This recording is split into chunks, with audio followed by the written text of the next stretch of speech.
Salut tout le monde, c'est Sneakit. Aujourd'hui, on va parler de délire de collectionneur. En ce qui concerne les mangas, personnellement, je me définis comme un collectionneur.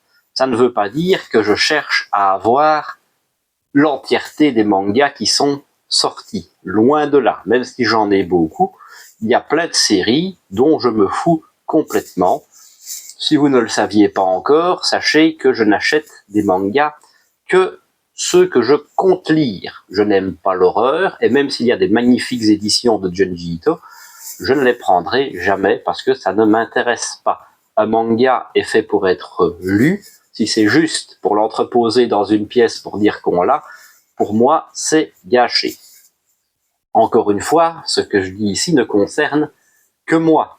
Si vous êtes un collectionneur qui avait pour ambition d'avoir tous les mangas sortis en français, chapeau, mais ça n'engage que vous aussi, encore une fois. Collectionner ne veut pas forcément dire amasser. On peut très bien avoir des objectifs de collection qui sont plus bas que la normale. Enfin, qui sont plus bas, qui sont abordables, dirions-nous. Par exemple, on peut essayer de faire un full set d'un auteur qu'on aime particulièrement. Si vous voulez faire le full set de Tatsuki Fujimoto, par exemple, c'est assez facile. Les Chainsaw Man, vous ajoutez à ça les 8 tomes de Fire Punch, les 2 recueils d'histoire, Look Back et Adieu Eri. Et là, vous avez le full set d'un auteur, et ça vous a coûté moins cher que d'avoir l'intégrale de Dragon Ball. Si vous êtes un peu plus courageux, il y a des auteurs qui sont plus durs à avoir. Notamment, il y a 2 youtubeurs, connus à toute façon, qui se sont attaqués au full set de Jiro Taniguchi. Je peux vous dire que c'est quand même compliqué. Mais c'est aussi dans un sens une bonne chose. Déjà parce que ça va focus le collectionneur sur un objectif. Si on achète tout et n'importe quoi, on finit par se retrouver débordé et on finit peut-être par perdre aussi un peu le plaisir. Alors qu'en ayant un objectif, on va vraiment se focus sur quelque chose et travailler là-dessus. La recherche aussi, puisque évidemment, dans l'exemple de Taniguchi, beaucoup de ces mangas ne sont plus disponibles. Donc mine de rien, ça va vous occuper aussi à chercher les pièces qui vous manquent, à essayer de les trouver, ce qui est déjà pas facile, à essayer de les trouver à un bon tarif, ce qui est encore moins facile. Mais tout ça va rajouter une quête, on va dire, à l'objectif initial de collection, et ça va vous permettre de passer le temps. C'est quand même un peu le but de la collection aussi, c'est une occupation comme une autre. D'ailleurs, sachez, si vous n'êtes pas au courant, qu'un Français sur 3 est collectionneur. Non, pas forcément de manga évidemment, ça peut être de tout. On peut aussi, par exemple, collectionner des mangas en fonction des maisons d'édition. Encore une fois, Mangakam a réussi l'exploit d'avoir tous les mangas de chez Naban. Alors, c'est relatif parce que c'est une petite maison d'édition, mais c'est déjà impressionnant. Je ne connais personne d'autre qui peut se vanter d'avoir tous les mangas d'un éditeur. Évidemment, on peut aussi travailler plus petit, avec des collections. Par exemple, voilà, je veux tous les mangas de la collection gourmet de chez Soleil. Ça va vous permettre d'être plus focus. Si vous avez énormément de temps et gagner un euro-million, vous pouvez essayer d'avoir le full set des éditions Pika. Voilà, je pense que, à part peut-être les éditions Pika pour leurs archives, je suis presque prêt à parier une main que personne n'a réussi ce défi de malade. Et encore, si vous étiez pris à l'époque, c'est peut-être encore jouable, il faut juste mettre l'argent sur la table, mais aujourd'hui, pour trouver certaines éditions, il faut se lever de bonne heure. Ici, je cite Pika, évidemment, mais moi-même, en tant que qui aime bien chercher des éditions disparues qui m'intéressent, j'ai des éditions que je n'ai absolument jamais vues passer en intégrale, hein, bien sûr. Sur des tomes 1, ok, mais des tomes 42, c'est une autre histoire. Et donc, parmi ces délires de collectionneurs, un délire que j'avais eu, il y a déjà pas mal d'années, c'était de me dire, tiens, comme je range un peu un rangement classique, c'est l'ordre alphabétique, c'est est-ce que j'ai un manga pour chaque lettre de l'alphabet.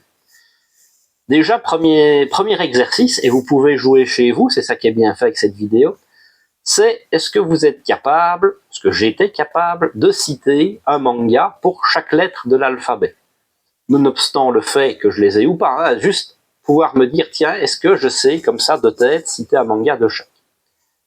Déjà, l'exercice n'était pas facile. Ensuite, je suis passé à l'étape 2. En me plongeant dans ma collection, en vérifiant, ah oui, tiens, il y a celui-là, j'y avais pas pensé, ah oui, il y a celui-ci. Qu'est-ce qui me manque? Et ben, à l'époque, il manquait 2 lettres. Il me manquait le Q, il me manquait le X. Je me suis dit, tiens, c'est l'occasion, on va essayer de trouver les 2 lettres qui manquent. C'est aussi une bonne chose, dans un sens, puisque ce genre de délire, peu importe le délire, va vous permettre peut-être d'aller voir des titres que vous n'auriez pas forcément lus comme ça. Avec le full set d'un auteur, vous vous dites, tiens, moi j'ai beaucoup aimé Dragon Ball, ben, je vais aller voir ce qu'a fait Akira Toriyama, et si ça se met, vous allez découvrir et adorer Dr. Slump. Donc ça va peut-être vous pousser à aller voir un peu ailleurs. Ici, moi j'avais demandé à mon libraire d'époque, et il m'avait conseillé Quasar of Stigmata.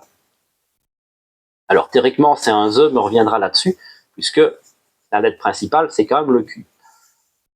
J'ai donc commencé ce manga grâce à ça, et pas de chance, c'est un manga qui s'est cassé la gueule. Non seulement il s'est cassé la gueule chez nous, donc il n'a jamais été terminé, ce qui arrive beaucoup moins de nos jours, mais à l'époque c'était assez fréquent. Il s'est aussi cassé la gueule en anglais, ce qui fait que même pour le compléter dans une langue que je maîtrise, ça marche pas. Et lors de mon voyage au Japon, vu tant pis, je vais les compléter en japonais pour dire d'avoir au moins la série intégrale. Et perdu, je ne les ai jamais trouvés, preuve que même au Japon, c'est un manga qui a disparu complètement des radars, sachant qu'il avait quand même dépassé les 20 tomes, ce qui n'est quand même pas rien. C'est pas un manga qui a foncièrement bidé. Après, est-ce que c'est un grand manga? Non. Mais le délire était amusant. Il y avait beaucoup d'ecchi dedans, mais si vous ne connaissez pas, pour ceux qui sont intéressés par ça, mais l'idée des pouvoirs de base qui était basée sur les éléments du tableau périodique était franchement pas mal, puisqu'on avait un guerrier qui manipulait le fer, un qui manipulait le cuivre, un qui manipulait le titane. L'idée de base était vraiment très bonne et assez originale, je n'ai jamais revu ce concept-là dans un autre manga. Et même à l'époque, pour le X, même mon libraire était coincé. Donc j'ai fini par en trouver un en cherchant un peu sur Internet. Et c'était pas non plus un mauvais manga. Et j'aurais jamais trouvé ça si je n'avais pas fait ce délire-là. Voilà. Donc, ici, maintenant on va attaquer le sujet évidemment principal, c'est je vais vous proposer un manga de ma collection pour chaque lettre de l'alphabet, mais aussi un manga, évidemment, celui que j'estime être le meilleur ou le plus représentatif. Ce qui est très dur, parce qu'il y a des lettres où il faut vraiment faire des choix. Et puis il y a d'autres lettres où justement il n'y a pas de choix, et donc c'est presque des sélections par défaut. Ce n'est pas évidemment un classement. Il y a des mangas qui sont très bons, il y en a qui sont moins bons. Encore une fois, alphabet oblige. Et je vais me permettre un petit aparté pour ce genre de défi. On se sert évidemment d'internet et de sites comme Manga Collect pour un peu s'orienter et faciliter le travail. Ah bon, ma pauvre petite tête ne retient pas les 10 000 mangas que je possède, malheureusement, plus maintenant. Mais ici, on utilise un alphabet de bibliothèque. Et ce que je veux dire par là, c'est que, par exemple, Manga Collect, qui est une très bonne application, a ce défaut que tous les le, la, les et l'apostrophe sont tous classés à la lettre L, ce qui est une erreur. Et oui, normalement, quand vous regardez dans une bibliothèque ou même dans une vidéothèque pour des films, vous allez avoir le nom, puis entre parenthèses le déterminant. Si vous allez sur Manga News, là c'est relativement bien fait. Je dis relativement parce que, encore une fois, le travail est loin d'être parfait. C'est peut-être un gros défaut de Manga News, c'est que pour les grandes lignes, le site sera bon, mais pour la subtilité et les détails, il y a toujours des points à revoir. Et même malheureusement, quand on leur signale, ça passe à côté. Alors, je ne parle pas de cet exemple-là, mais des séries qui sont marquées comme fini en 20 tomes, alors que c'est 21, des trucs comme ça, des titres qui sont pas bons, des trucs de recherche qui fonctionnent pas. Voilà, donc c'est toujours compliqué d'avoir la perfection, c'est encore plus vrai de nos jours. Le bon exemple, c'est que si on va à la lettre U, on va encore trouver pas mal de mangas qui commencent par un ou une, alors que ce n'est pas logique. Mais c'est fait pour certains. Si vous cherchez une sacrée mamie à la lettre U, vous ne le trouverez pas, parce que lui est bien rangé à S comme sacrée mamie, alors que d'autres mangas sont à U. C'est encore pire pour l'anglais, puisque si on ne met pas les déterminants devant, c'est aussi le cas pour les déterminants anglais, comme un the. Le the doit être mis derrière. Si je reprends l'exemple que j'ai cité, the quasar of stigmata, il doit être à la lettre Q comme quasar, et pas à la lettre T comme the. Mais là, alors ils ont consommé l'anglais, ils ont complètement passé à côté en mode rien à foutre. Ce qui est dommage, pour quelqu'un qui cherche un petit peu des références, ça peut poser problème. Après, on reviendra dessus, même pour les catégories des mangas, c'est assez compliqué.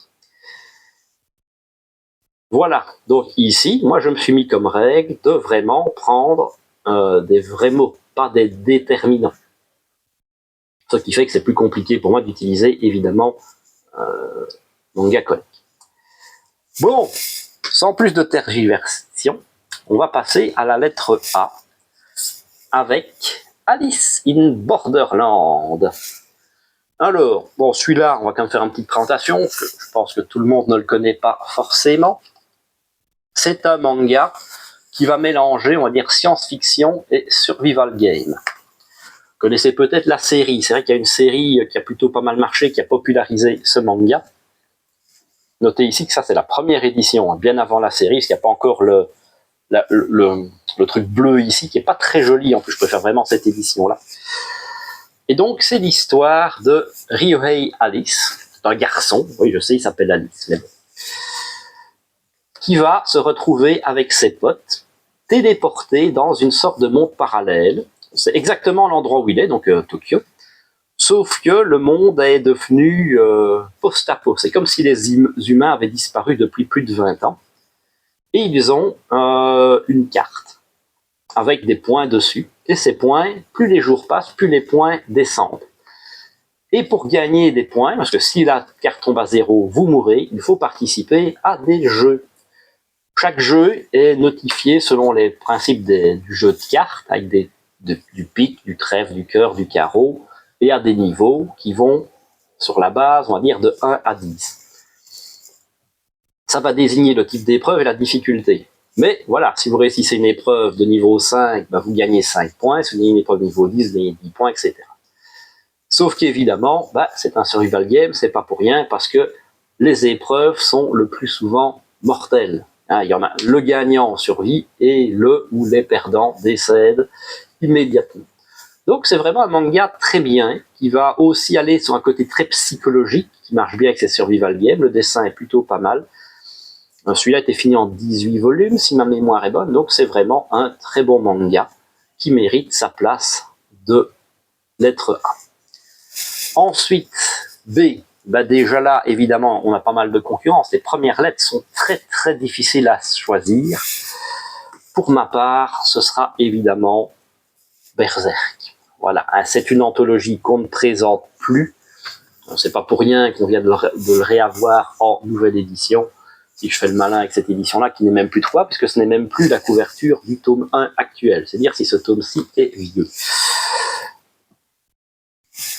Ensuite, la lettre C, pareil, des choix très difficiles. Ici, je vais opter pour un de mes mangas vraiment de cœur, le Chef de Nobunaga. C'est un manga qui mélange deux de mes genres préférés, l'histoire et la cuisine, le tout avec un dessin d'un très haut niveau. Hop là.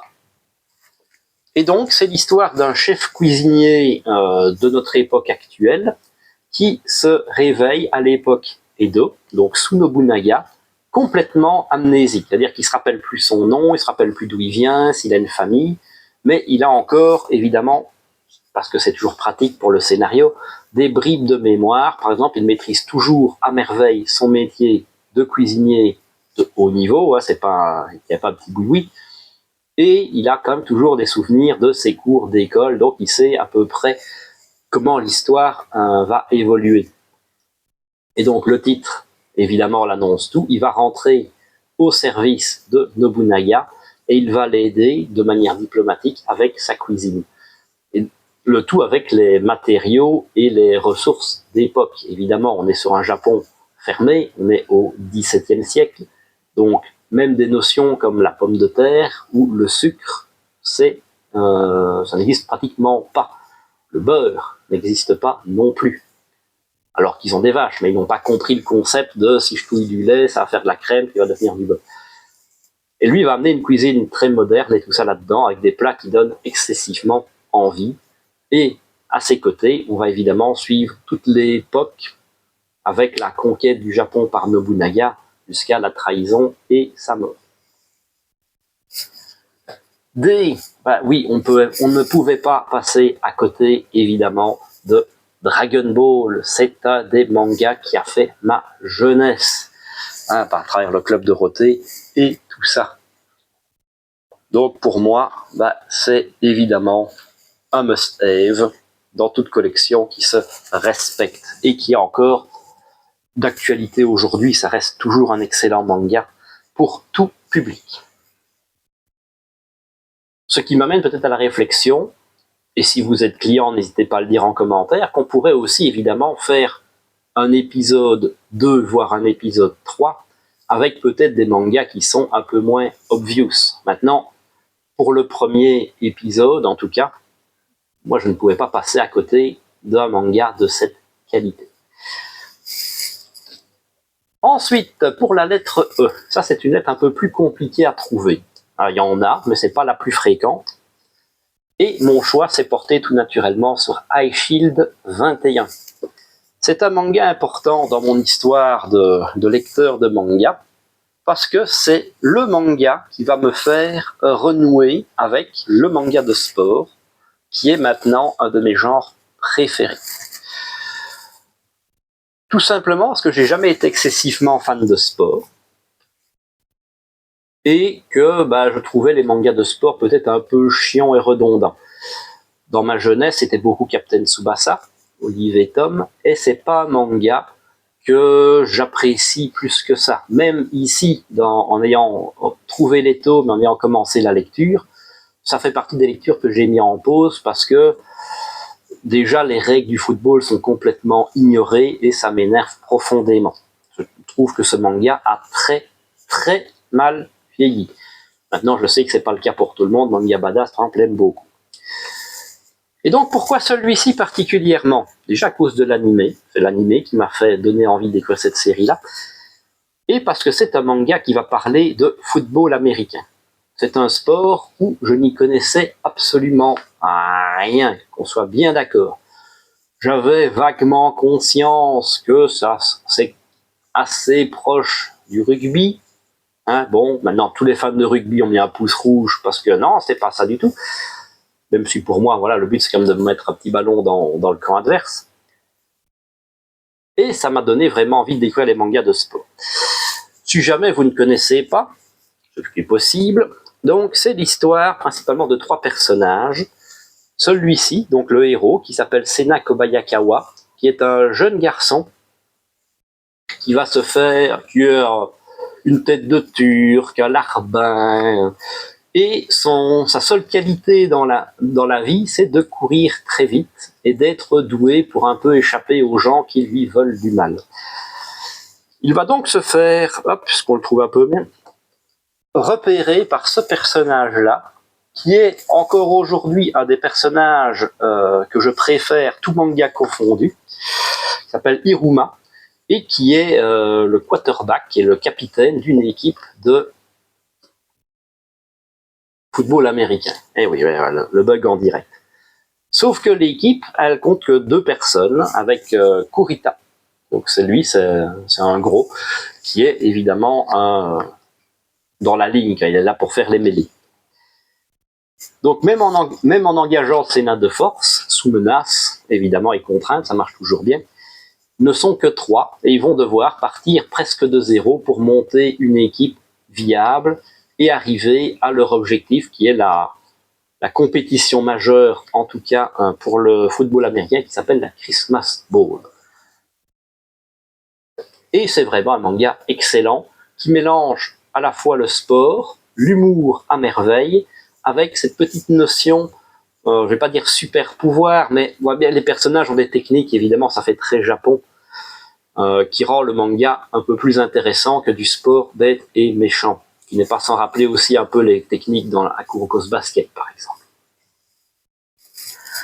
Ensuite en F, on va voir les Full Metal Alchemist de Hiromu Arakawa. Pareil, c'est un manga que j'ai excessivement adoré. D'ailleurs, celui-ci, ça fait peut-être partie des séries que j'ai le plus lu, enfin plus relu dans ma vie. Pour preuve que je l'aime beaucoup, j'ai même encore les 2 éditions. C'est-à-dire que j'ai la première édition et j'ai pas pu résister, même si j'ai un affect pour la première édition, je l'ai évidemment complété avec cette Perfect, qui est une des meilleures Perfect éditions du marché. On va pas se le cacher. Ensuite, en G, nous avons aussi le grand classique GTO, Great Teacher Onizuka. Manga qui est excellentissime, qui est évidemment avec un humour complètement barré qui marche bien, mais qui aborde aussi des sujets qui sont très sérieux, certes du point de vue de l'humour, mais on va parler quand même de jeunes qui sont harcelés, poussés au suicide, pratiquement, qui sont en décrochage scolaire. Donc il y a un fond qui est à la fois sérieux et grave, et puis il y a Onizuka évidemment qui vient régler ça à sa manière très furieux et avec beaucoup d'humour. Le mélange marchait très bien. Et c'est un des tout premiers mangas que j'ai acheté, parce que j'avais vu l'animé, qui est très bien et qui se finit correctement, mais je me suis rendu compte qu'il y avait une suite. Alors je ne sais plus vous dire maintenant à quel tome on continue l'animé, mais j'ai commencé par là, comme beaucoup de mangas. Donc j'ai commencé par reprendre là où le dessin animé s'était arrêté. Donc ça doit être dans les tomes peut-être 18, peut-être 20, quelque chose comme ça. Ce qui fait que mes premières collections de mangas ne ressemblaient à rien, puisque je n'avais que des fins de série. C'était excessivement drôle. Pour la lettre H, nous avons les Hikaru no Go. Donc, ici, pareil, on parlait des plus belles éditions du marché. Celle-là est juste sublime, avec un travail sur les jaquettes qu'on a rarement vu, une couverture en dur, le petit marque-page, vous savez que j'aime particulièrement ça. Déjà, l'édition est superbe, mais en plus, le manga, donc par les auteurs de Death Note, l'est tout autant. Pour ceux qui ne connaîtraient pas, c'est l'histoire d'Hikaru, qui est un jeune garçon, il y aura un petit peu turbulent sur les bords et aux encolures, qui, un jour où il est dans le grenier de son grand-père, va trouver un goban. Alors, goban, c'est un plateau de jeu de go. Et en touchant ce goban, il va se faire habiter par, est-ce qu'on le voit ici? Oui, par Sai, qui est un fantôme d'un ancien maître du go, qui s'est suicidé et qui est devenu un fantôme parce qu'il n'a pas atteint son objectif qui était d'être pleinement satisfait par le jeu de Go et par la recherche de ce qu'on appelle le coup divin. Il va pousser Hikaru à s'intéresser au Go et Hikaru va finir par mordre à l'hameçon et va vouloir devenir le meilleur indépendamment du talent du fantôme qui lui évidemment est excessivement doué. C'est un très beau manga qui a aussi tous les codes d'un manga de sport en fait, puisque à haut niveau, ce type de jeu, on va dire de société, est considéré comme un sport. C'est d'ailleurs le cas aussi des échecs. Ce n'est pas pour rien si les échecs sont maintenant rentrés à l'eSport World Cup, par exemple. Donc c'est vrai, si vous aimez les mangas de sport, par exemple, vous allez adorer Hikaru no Go parce que vous allez complètement vous y retrouver. Et c'est aussi l'occasion, encore une fois, de découvrir quelque chose qu'on ne connaît pas. Le jeu de Go, je n'y connaissais absolument rien, tout comme je ne connaissais absolument rien au football américain. Eh ben, on va rester dans le sport avec encore un énorme classique pour la lettre I. Je suppose que vous me voyez venir avec mes gros sabots. Je veux bien sûr parler de Hippo. Et oui, la série qui est actuellement la plus longue sur le marché français, puisqu'on a dépassé allègrement les 130 volumes. Même si, évidemment, pour faire passer la pilule, Kurokawa l'a séparé en plusieurs collections, plusieurs saisons. Ça m'a paru aussi comme une évidence. Après tout, on n'achète pas 130 tomes d'une série pour dire « Ouais, mais finalement, c'est quand même un peu bof, quoi. » Et donc, de quoi est-ce que ça parle? C'est l'histoire de Hippo Makunoichi, qui est un jeune garçon très courageux. Il aide sa mère célibataire à faire tourner l'entreprise familiale puisque son père est décédé. Et il se fait bolosser par ses camarades de classe. Il n'a pas forcément une vie très facile. Mais un jour, il va faire la rencontre de Takemura, le personnage qu'on voit ici, qui est un boxeur et qui va faire fuir ses agresseurs en montrant ses talents de boxe. Il va lancer un défi à Hippo et va lui dire, voilà, si tu es capable, je vais te montrer un coup, le jab, si tu es capable en faisant ce coup-là de rattraper les feuilles d'un arbre, alors ok, je veux bien t'entraîner. Et donc c'est le début, Hippo va s'entraîner comme un malade, un grand classique de l'esprit shonen, et il va réussir le défi que lui a lancé Takemura, il va même le réussir haut la main, dirions-nous, et il va commencer comme ça à s'entraîner à la boxe, ce qui va non seulement le rendre plus fort, mais va aussi lui donner confiance en lui, à tel point que les garçons qui le maltraitaient vont finir par rejoindre son camp et vont devenir ses amis, tout simplement. Alors évidemment, ça c'est vraiment le début du début, vous pensez bien que je ne vais pas vous raconter 130 tomes, mais c'est un manga qui est vraiment très axé, et là où c'est le plus impressionnant, c'est que les combats ne se ressemblent jamais. Alors c'est sûr que Hippo a peut-être de tout petits défauts, a tendance à gagner un peu trop souvent ses matchs, après tout c'est quand même le héros, mais voilà, les matchs sont très différents, avec des boxeurs qui ont des styles et même des gueules très différentes, et puis ce n'est pas le seul à voir boxer, j'ai parlé de Takemura, mais on va le voir boxer plusieurs fois, d'ailleurs ses combats sont parmi les meilleurs de Hippo, en tout cas c'est mon avis. Voilà, donc un excellent manga. Si jamais vous vous dites, tiens, j'essayerais bien, mais 130 tomes, ça fait trop, moi je vous conseille au moins de vous dire, voilà, faites la saison 1, 30 volumes, c'est pas déconnant, ça se trouve facilement d'occasion, et ça vous fera une bonne porte d'entrée. Et là, si vous adorez, vous pouvez continuer, évidemment, sinon vous pouvez très bien vous arrêter là. Yop là. On va passer à la lettre J. C'est un manga dont j'ai déjà parlé, c'est le Journal d'une vie tranquille. C'est drôle, parce que si j'avais fait cette vidéo il y a quelques années, celui-là n'aurait par exemple pas été dedans. Parce que c'est vraiment la preuve que ça évolue et que c'était un gros coup de cœur.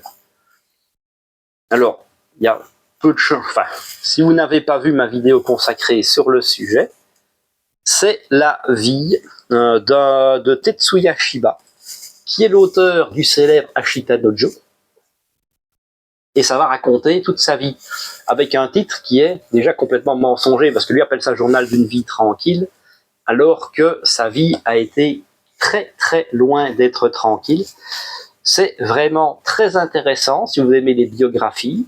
Ça va aussi parler du manga en général, donc si vous êtes fan du manga avec un grand M, c'est vraiment un très bon manga, puisque vous allez voir comment est-ce qu'on fait des mangas pour un auteur plus vieux, et on parle ici des années 60, donc période après-guerre, guerre que lui a connue de plein fouet d'ailleurs. Et moi, ça m'a aussi permis d'avoir une compréhension plus profonde du manga Ashita no Joe. Donc vraiment que des points positifs sur ce manga. Alors Anka, bon, hein, Kingdom, on peut pas passer à côté de celui-là. Bon, celui-là, évidemment, vous le connaissez, à moins d'avoir vécu sur Mars, on peut pas passer à côté de ça. Pareil, j'aime l'historique, ce manga est une pépite. Ensuite, en L, L, évidemment, si on supprime les le, la, les, ça devient tout de suite beaucoup plus compliqué, mais pas infaisable. Plusieurs choix s'offraient à moi, j'ai hésité, finalement, j'ai pris un de mes derniers gros coups de cœur qu'il y a pour cette lettre, c'était bien sûr Losers. Et oui, on va retrouver encore ce que dit l'histoire du manga. Petite série en 3 tomes, donc qui se lit bien, qui est assez abordable, ma foi, et qui va parler d'une période très importante au Japon et pour nous fans de manga, puisque ça va être la création du premier magazine seinen, donc magazine de prépublication destiné à un public plus mature, à une époque où le manga moderne en tout cas n'existe pratiquement pas. On est plutôt dans de la caricature et tout ça. On considère que le manga c'est pour les enfants et point barre. Ensuite, la lettre M. Bon, ça, je pense que je me suis peut-être trompé avec mes règles. C'est vrai que j'ai pas pensé à ça. Moi, j'ai pris My Hero Academia, mais c'est vrai que ici, on pourrait considérer que le my fait partie des déterminants, hein, mon, ma, mais, donc ne devrait peut-être pas compter. Bon, pourquoi pas. Je vous laisse juge de ça. En tout cas, bah oui, c'est un énorme classique. Ah, ici, c'est le tome 42 qui vient de se terminer. Bah oui, c'est un manga d'un très haut niveau, encore une fois. Je suppose que là, tout le monde connaît, hein, pareil, on ne peut pas passer à côté de ce genre de série. Pourquoi je vous le montre? Parce que ça peut vous spoiler, en plus c'est débile ce que je fais. Mais voilà, et pareil, c'est un manga qui pour moi va marquer son époque, comme Dragon Ball a marqué la mienne. Et je suis convaincu que Kiyun a mis la main sur un manga qui se vendra encore dans une dizaine d'années sans problème. Tel Naruto pour Kana par exemple. Oh bah dis donc, transition, la lettre N. Naruto. Et oui, bah oui, des N, il y en a plein des biens évidemment. Mais moi, j'ai choisi celui-ci. Alors, évidemment pareil, encore une fois, merci Captain Obvious, hein, ultra connu. Mais c'est aussi un manga qui est important pour moi, parce que ça fait aussi partie de ces mangas qui m'ont fait renouer avec l'univers du manga. Ça fait beaucoup de fois manga. Pourquoi est-ce que je dis ça? Parce que, bah, comme tout le monde, j'ai été comme tout le monde, pas du tout. Comme ceux de ma génération, j'ai été biberonné par le Club Dorothée. Puis, évidemment, ça s'est arrêté hein, en 98. Puis on a grandi. Et on est passé un peu à autre chose, hein, avec les études, tout ça. On a moins le temps, évidemment, peut-être de regarder des dessins animés, tout ça, c'est plus compliqué. Et c'est mon meilleur ami qui lui était à l'internat, au lycée que je fréquentais, et qui m'a dit, tiens, j'ai vu une dinguerie, ça s'appelle Naruto. Et j'ai un pote, si tu veux, il peut te les graver, et tu regardes, et tu me dis quoi. Je fais, écoute, pourquoi pas? C'est un coup à jouer. Alors évidemment, on est avant tout début des années 2000, donc c'était fait comme on pouvait, hein. On avait encore des lecteurs CD sur les ordinateurs. Donc je me suis retrouvé avec des CD comme ça qui avaient 10 épisodes dessus, je devais avoir quelque chose comme une centaine d'épisodes, en VOS TFR, je n'avais jamais regardé de manga en VOS TFR à l'époque. Et j'ai pris une grosse claque dans ma tronche, parce que c'était juste génial. Évidemment, hein, en 20 ans, l'animation avait monté quand même de plusieurs niveaux. Moi, j'avais toujours connu la VF, certes amusante, mais un peu boiteuse. Hein. On citera bien sûr Nicky Larson, par exemple. Et là, ben, j'avais des vrais textes avec un vrai jeu de comédien de doublage qui était dans le serious business. Puis, voilà, Naruto, l'arc avec Zabuza, l'entraînement des Chunin, l'examen des Chunin, tout ça, c'était quand même de la très haute qualité.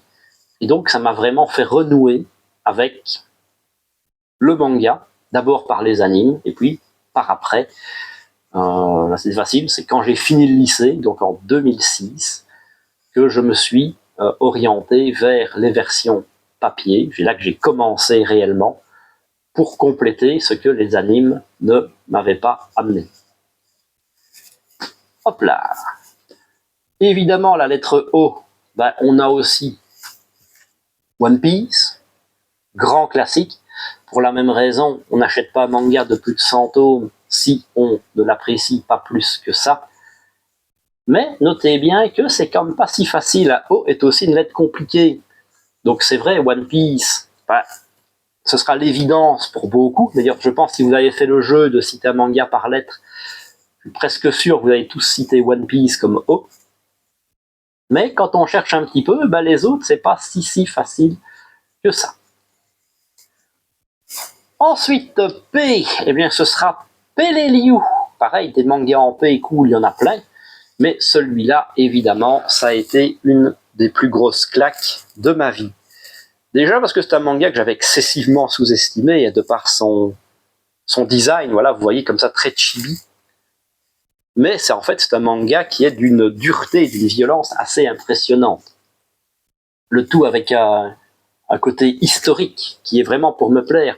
Parce que même chez nous, pauvres Européens que nous sommes, quand on vous parle de Seconde Guerre mondiale, c'est grosso modo, on va vous parler des gentils contre les Allemands. Sauf que la Seconde Guerre mondiale, c'est pas ça. Enfin, c'est pas que ça. Et les guerres du Pacifique, entre les États-Unis et le Japon, en sont un élément important. Si jamais vous ne connaissez pas, je vous la fais courte, parce que la vidéo est déjà assez longue comme ça.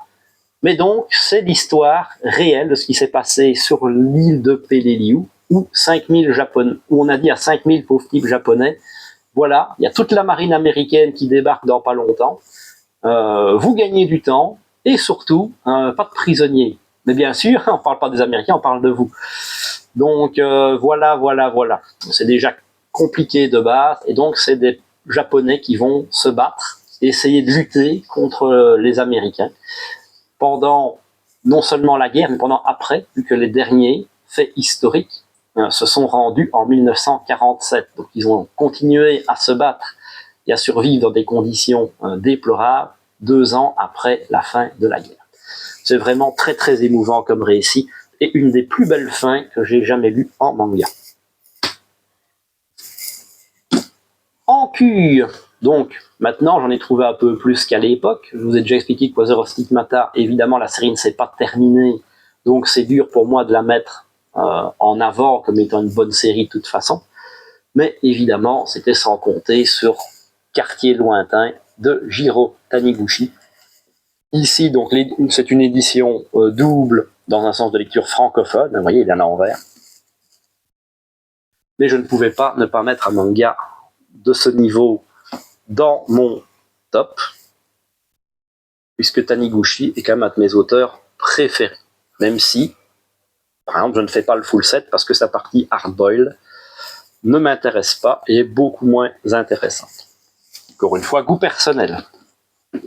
Et si jamais ça ne vous parle pas, que vous ne connaissez pas, c'est l'histoire d'un homme qui a la quarantaine d'années, qui a sa famille, il a 2 filles, et un jour il va s'endormir, il va se tromper de train et se retrouver dans sa ville natale. Puisqu'il est là, il va en profiter pour aller sur la tombe de sa mère, tout en se remémorant le passé, cette époque où, adolescent, son père a disparu du jour au lendemain en les laissant seuls.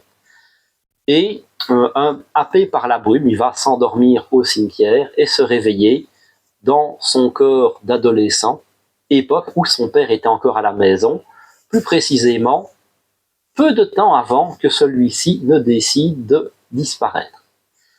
Et donc lui-même va essayer de comprendre ce qui a amené son père comme ça à se barrer.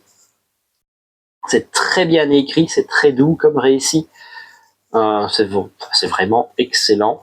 Toujours avec ce style très contemplatif du dessin de Taniguchi qui rend parfaitement hommage à l'œuvre. C'est une merveille de récit. Pour la lettre R, pareil, plein de choix, mais je suis parti sur Rookies de Masanori Morita. Manga qui est aujourd'hui très difficile à trouver, en tout cas à vrai prix. Ce qui est quand même triste parce qu'on voit quand même qu'à l'époque, 4,88 €, c'était complètement pas cher. Maintenant, on fait des mangas en dessous de 7 €, faut se lever tôt. C'est un manga qui va mélanger à merveille le côté furio et le côté sport, puisqu'on est sur un classique qu'on va appeler la rédemption par le sport, où un professeur motivé, c'est-à-dire ce personnage-là, qui est le héros principal, va prendre une bande de délinquants pour en faire une équipe de baseball de haut niveau pour atteindre, encore une fois, l'objectif ultime pour les Japonais pratiquants de baseball, qui est le Koshien. Pareil, le dessin, vous l'avez vu, est superbe, l'histoire est fort bien écrite. La difficulté avec les sports nombreux, c'est qu'il y a beaucoup de personnages. Or là, une équipe de baseball, c'est 9 personnages, 10 en comptant le coach, un peu plus en comptant les remplaçants, même si ici, il n'y en aura qu'un.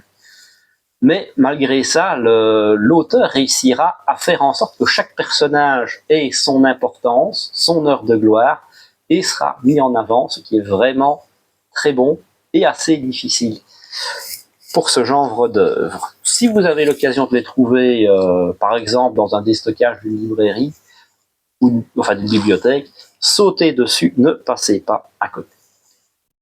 Pour la lettre S, c'est l'autre manga qui a fait ma jeunesse, c'est bien sûr Senseiya, que nous connaissions à l'époque sous le nom de Les Chevaliers du Zodiaque.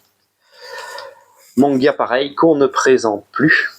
Celui-là a peut-être moins bien vieilli que Dragon Ball, en toute honnêteté. Après, il est peut-être aussi beaucoup moins mis en avant maintenant. Il n'a pas 42 remakes, spin-off et tout ça qui apparaissent. Enfin, je dis ça, mais des séries dérivées de Senseiya, il y en a plein aussi, mais ça fait pas autant de bruit que Dragon Ball Daima, hein, on se sera compris. Ensuite, pour la lettre T, nous avons Touch, manga de Adachi, auteur que j'adore particulièrement, qui va nous raconter les histoires donc, de 3 personnages, une fille et 2 garçons. Les 2 garçons sont des jumeaux, Tachan et Katchan, d'où le jeu de mots à Touch, Tachan, c'est de là que vient le titre. Et en fait, les 2 jumeaux sont assez différents, c'est-à-dire qu'il y a le jumeau qui est bon en études, que tout le monde apprécie, qui est l'as de son équipe de baseball, et l'autre jumeau qui lui s'est complètement effacé pour laisser la place à son frère dans la vie courante de tous les jours, et même vis-à-vis donc de la fille qui sont tous amis d'enfance, mais tout le monde part du principe que les 2 là vont se marier et tout ça.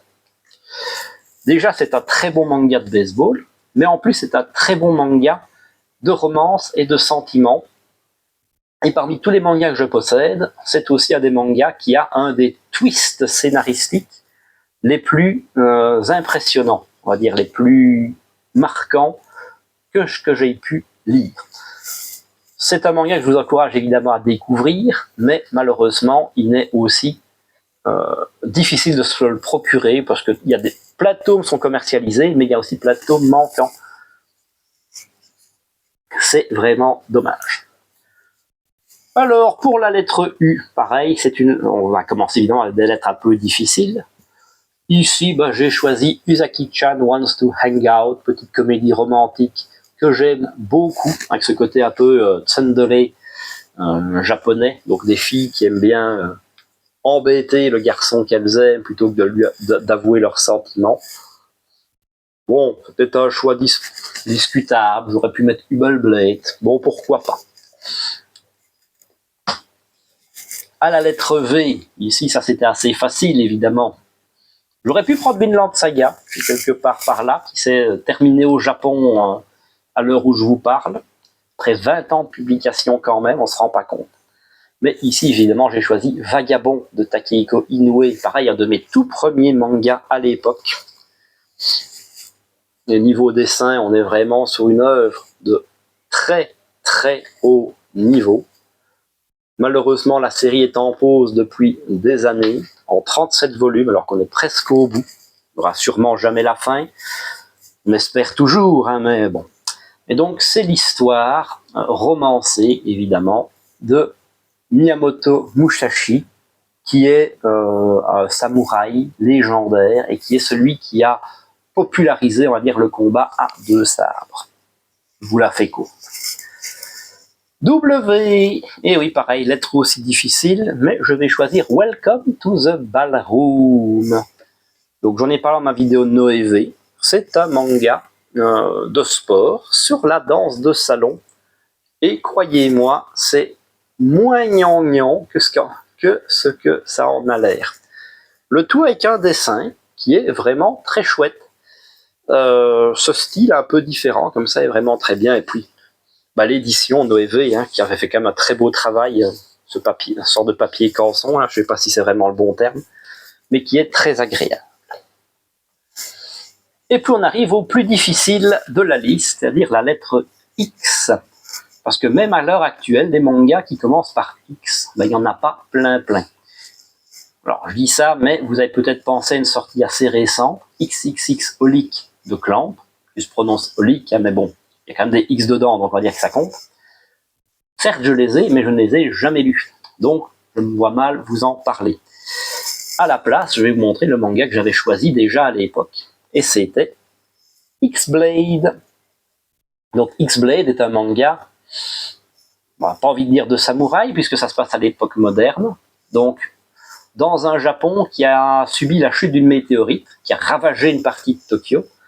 Et plutôt que d'essayer de la réparer ou de faire des choses, on a simplement bouclé le quartier, qui est devenu une sorte de quartier de non-droit. Et puis, on nous présente des combattants qui se battent à l'arme blanche. Ici, genre un katana, mais il n'y a pas que des katanas. Donc ça fait longtemps, je sais bien qu'il y en a un, c'est une lance. Sauf que ces katanas ont une particularité, c'est que c'est des êtres humains, et plus précisément des filles. Et oui, elle, c'est le katana du héros. Je vais vous montrer le dessin un petit peu, que pas mal. Évidemment, c'est des matchs, et vous vous en doutez que si jamais pendant un combat, l'arme se fait briser d'une façon ou d'une autre, c'est la fille qui va mourir. C'est complètement un manga un peu dur quand même, hein. C'est pas non plus tout gentil, c'est pas un manga à mettre en toutes les mains. Mais c'est objectivement pas mal. Alors, c'est pas un grand manga par rapport à des titres que je vous ai cités juste avant, il n'y a pas photo. Mais celui-là est loin d'être inintéressant. Et si j'avais pas fait mon objectif d'alphabet, je ne l'aurais sûrement jamais trouvé, puisque même à l'époque, c'était déjà de l'occasion, c'était déjà plus trouvable. Y. Paradoxalement, évidemment, le Y, c'est une lettre excessivement facile en japonais. Il y a plein de séries qui commencent par Y. Je pense que même comme ça en tête, vous en trouvez facilement. Et moi, j'ai opté, pareil, pour Yu Yu Hakusho. Avec ce vieux petit truc là d'époque. Vieux prix d'époque. Qui est quand même une série très, très bonne. Que j'ai peut-être encore tendance à préférer à Hunter x Hunter. Surtout à cause de la dernière, du dernier arc qui a tendance à me décevoir. Oui, parce que c'est le même auteur, c'est Togashi, si vous ne le saviez pas. C'est un manga qui va nous raconter l'histoire de Yusuke Uramichi, qui est un voyou, et un jour il va se sacrifier pour sauver un jeune garçon. Manque de peau, c'était pas son heure, et de toute façon, le jeune garçon serait pas mort. C'est con, hein. Donc, on va lui proposer un job de détective du monde spirituel pour regagner le droit de récupérer son corps et de revenir à la vie. D'où le petit symbole, vous voyez ici, qui est un symbole des fantômes au Japon. C'est un pitch de base dont on va très vite s'éloigner pour aller sur un manga plus shonen neketsu. Donc manga de baston évidemment, à base de pouvoirs d'énergie spirituelle, avec des héros très sympas, des humains, des démons, et parmi, en tout cas, donc le tournoi des arts martiaux de l'ombre, qui est pour moi, attention, hein, le meilleur tournoi jamais vu dans un manga. C'est dire si je porte haut dans mon cœur Yu Yu Hakusho. La fin, évidemment, un peu controversée. Il y a Togashi qui voulait s'arrêter, donc il y a un peu drop, donc on a une fin ouverte qui n'est pas très aboutie. Mais encore une fois, ça n'enlève rien à la qualité de l'œuvre. Et pour terminer, avec la lettre Z, j'ai choisi Z-Man de Katsura. Donc manga de super-héros, hein, mais très sombre, très noir, très adulte aussi. Mais c'est à peu près tout ce dont je me souviens, parce que ça fait très longtemps. Alors il y a aussi toute une notion de manipulation génétique, de super pouvoir, hein, c'est pas juste des trucs innés qui lui sont tombés dessus. C'était pas mal, j'avais beaucoup aimé ma lecture. Ça a impliqué une saison 2 qu'on n'aura sûrement jamais, mais l'histoire en 20 tomes se suffit en elle-même, c'est pas non plus désagréable. Ça, je m'en souviens très bien. Pour connaître que le Z n'est pas une lettre facile non plus, et j'ai pas plein de choix. J'aurais beaucoup aimé vous parler de Zipan, mais ils sont introuvables, et même si j'aimerais bien les lire, c'est compliqué. Pour la blague, sachez que j'ai regardé récemment, j'ai vu passer le tome 43, un gars qui essaie d'en avoir 600 €. Ça fait cher le tome quand même, hein, surtout que c'est du canard, c'était pas très épais. J'aimerais beaucoup mettre la main sur Zero